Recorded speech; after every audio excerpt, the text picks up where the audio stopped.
Welcome, one and all, to the final wrap-up and closing session of of the second day of the To Be Honest Conference 2024. We just had a very intense afternoon with 2 tracks and 4 sessions in total.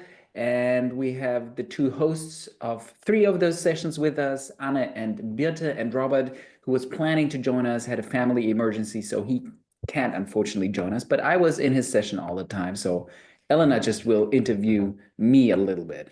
Yes, absolutely. So the next 15 minutes going to be all about catering your FOMO, your potential fear of missing out, as we've seen that both webinars have always been attended by high numbers. It means that not everybody could be in 2 rooms at the same time, of course. So we will use these 15 minutes to get insights and glimpses into what happened in the respective other rooms. And we will do that by starting with Martin. Martin, so representing Robert's session from an audience perspective, the Robert session was all about authentic visibility for researchers. What were some concrete hands-on ideas that you learned from that session?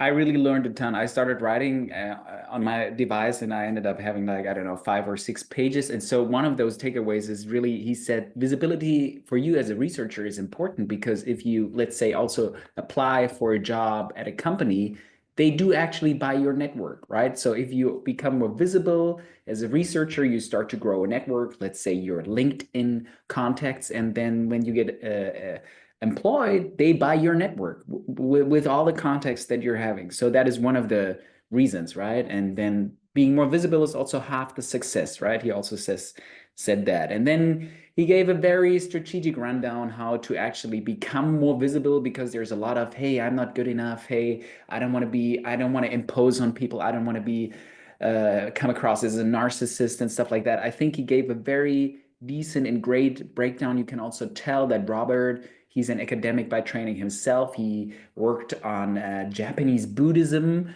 So very interesting, his trajectory. What's his number one tip to be authentically visible without coming across as arrogant? He talked about the 3 C's. So it was clarity, right? So that you know your purpose and your audience. The second C is consistency, that you regularly post something. So you should kind of reserve 2 to 4 hours per week to do so. And number 3 was confidence, right? That you overcome those fears, those fears of self-promotion. And he says, if you already have this fear of self-promotion, that's already a good sign that you're not a narcissist, right? It's like a self-regulating check-in. So I found that very, very inspiring. Thank you, Martin. Anna, while Robert was having his session on visibility, you were having a session on how to set yourself up for lucky coincidences, academic careers in the humanities and social sciences. What hands-on approaches did you learn from the participants, from the impulse givers you spoke to?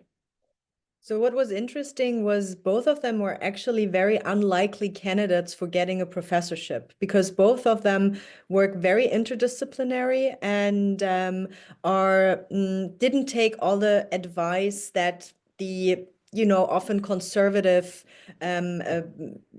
culture in the humanities especially might impose on them. So a few tips from Nina were, if you work interdisciplinary or if you have like a little bit of a weird research topic, try to early on build a good narrative and try to get early grants, because you might not immediately get a professorship, but you might get grants when you can say, I work with different methods from different areas and they fit together very well. That's innovative, therefore you get a grant. Once you have the grant, then the interdisciplinarity doesn't weigh so much and people say, oh, but she can get grants, which is great. The same was with Nausicaa, who also said, then, you get your PhD from a good institution or try to get prizes, even if they're a little bit, out there. She was part of the Young Academy.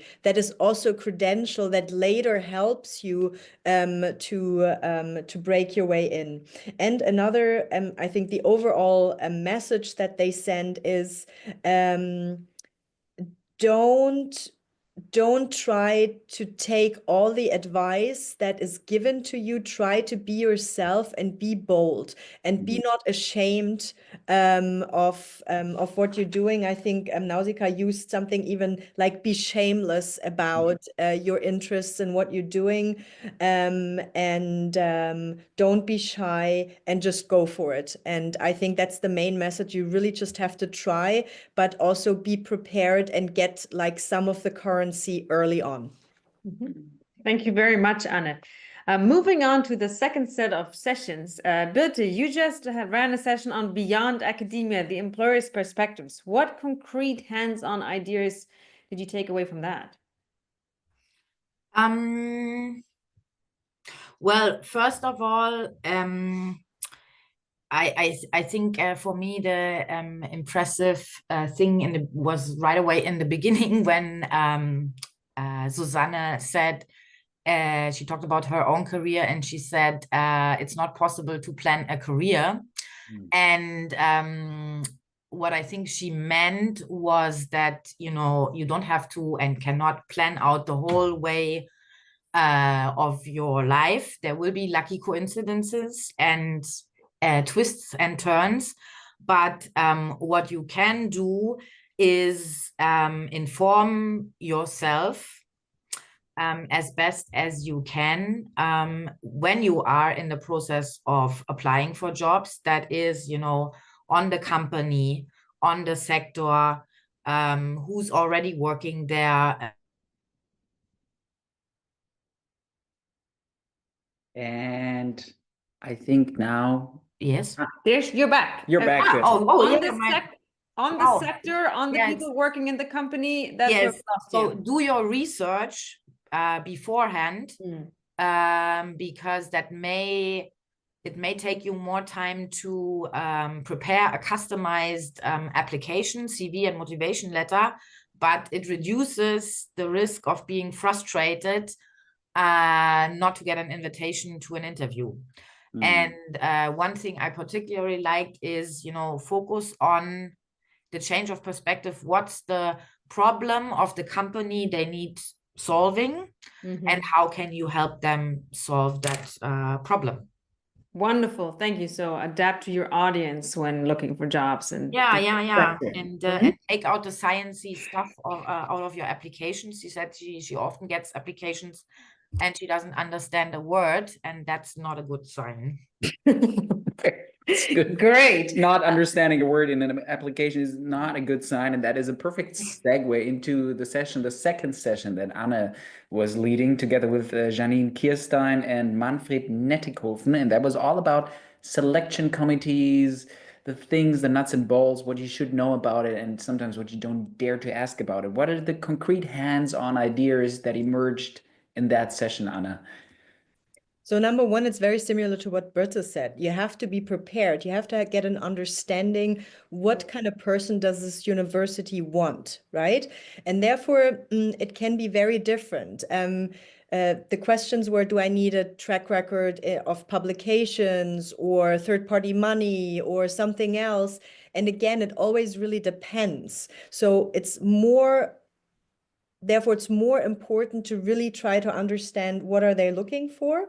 We talked a little bit about who's on a selection committee, how they made decisions. And the takeaway here is there are so many things that you don't have power over, that you cannot influence. So the takeaway messages are don't care too much about it, because there's so much that you can't even influence. Then be bold, but with a background. Like, don't be shy, be confident, but also have someone test that and have a sparring to help you with that. And Janine also added the demographic changes on your side. So there will be more professorships coming and younger people are coming in. And also don't be desperate, because a professorship is not the holy grail. And there are also other options. And I guess Birte was talking about that just a second ago. Thank you very much. Thank you all three of you for sharing these insights that you gained from your sessions. Before we come to a close of today and the To Be Honest conference, there's one last thing we would like to ask you, the audience who is present with us now. And that is, when you look back at the time you spent with the To Be Honest conference, whether it was a session today or it was the full sessions available or just yesterday, or any part of that conference, what will you remember? What's the one thing you will remember? Be so kind. Put that in the chat so we kind of get a good understanding what's sticking. And also, we can all profit from the collective experience and insights in this room.